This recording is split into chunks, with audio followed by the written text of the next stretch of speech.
وعلیکم السلام ورحمۃ اللہ وبرکاتہ۔ بھائی کا سوال یہ ہے کہ مغرب کی نماز کے بعد رزق کی برکت کے لیے سورۃ الواقعہ کی تلاوت صحیح حدیث سے ثابت ہے؟ اسی طرح فجر کی نماز کے بعد سورہ الرحمن پڑھنے کی کوئی خاص فضیلت بیان ہوئی ہو؟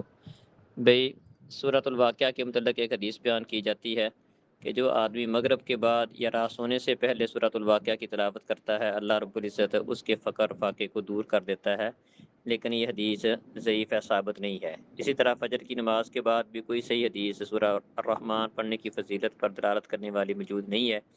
باقی اللہ رب العزت کا قرآن ہے، جب بھی بندے کو موقع ملے اس کو پڑھنا چاہیے، لیکن اپنی طرف سے صورتوں کی فضیلت بنا کر اس کو اللہ کے رسول صلی اللہ علیہ وسلم کی طرف اس کی نسبت کرنا یہ درست نہیں ہے۔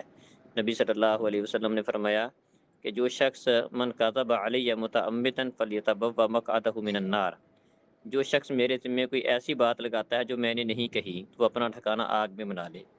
اس لیے اپنی طرف سے یا کوئی ایسی بات جس کی سند صحیح نہیں ہے اور پتہ بھی ہے اور پھر اس کو بیان کرنا اور اللہ کے رسول صلی اللہ علیہ وسلم کی طرف اس بات کی نسبت اپنی طرف سے کرنا، یہ بہت بڑا مسئلہ ہے۔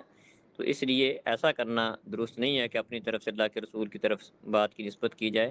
باقی اللہ رب العزت کا قرآن ہے، جب بندے کو جہاں سے دل کرے اس کی تلاوت کر لے، اس حوالے سے مسئلہ نہیں ہے، لیکن اس خاص اس کی کوئی فضیلت اور اس کے اوپر کوئی حدیث اس طرح کی ہو جس میں سورہ واقعہ کی یہ والی فضیلت صحیح سند کے ساتھ ثابت ہو، ایسا نہیں ہے۔